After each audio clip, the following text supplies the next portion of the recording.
Thank you Lord. Sa wakas lumapag na rin yung yung airplane namin. After 2 hours na flight galing sa Pilipinas going back dito sa Taiwan, ay nakaranas kami ng maraming turbulence sa airplane na nagpakaba talaga sa akin. Akala ko is hindi na kami makakarating ng buhay dito sa makakalapag ng buhay dito sa Taiwan. Sa buong flight namin na 2 hours is masyadong magalaw yung airplane, dala ng mahangin, tapos ang ng mga ulap. Ang bilis kumilos yung mga ulap na first time ko na makaranas ng turbulence dito sa airplane.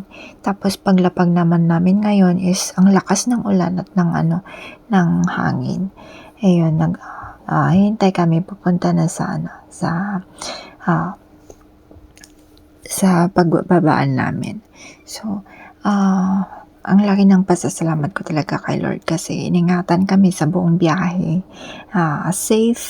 Safe and sound kami na nakarating dito. At least, kahit na daming turbulence na experience namin is, nandito kami, nakarating kami dito sa Taiwan ng buhay. Kanina nung kumakain kami is hindi ako mapakali kasi yung mga pagkain namin is gumagalaw siya. Hindi steady yung ng airplane. Tapos ang ko na lang is habang kumakain, habang is nagdarasal talaga ako na hindi naman magkaroon ng malalang turbulence. Kahit is may mga flight stewardess kanina na nagsasabi sa mga pasahero na pakibilisan yung pagsi-CR nila kasi yun nga nagtuturbulence. Tapos ang nila is lagi silang nag-a-announce na may turbulence, mag-ingat kami, huwag kaming tayo ng tayo. Tapos yung mga magsi-CR is bilisan yung pagsi-CR, ganun. Kaya parang nakaka-nervyos talaga yung buong flight namin. May mga pasahero na nagtiis na lang gaya ko na huwag mag-CR, mag-toilet. Yan lang. Tapos ang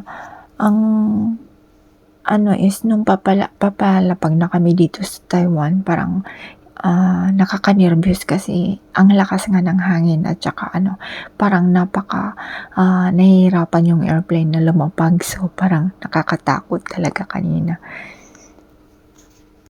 Nung nakalapag na sa runway yung gulong ng airplane, saka ako parang nabunutan ng tinik. Thank you Lord talaga ako kasi yun na, safe and sound kami na nakalapag dito sa Taiwan. Sa buong flight is punong-puno ng ng nervyos, ng prayer lagi na na safe kami na makarating dito. So yun lang yung mai-share ko na experience ko na mahirap palang magbiyahe kapag may bagyo na kasi yung turbulence talaga ang nakakatakot na ma-experience.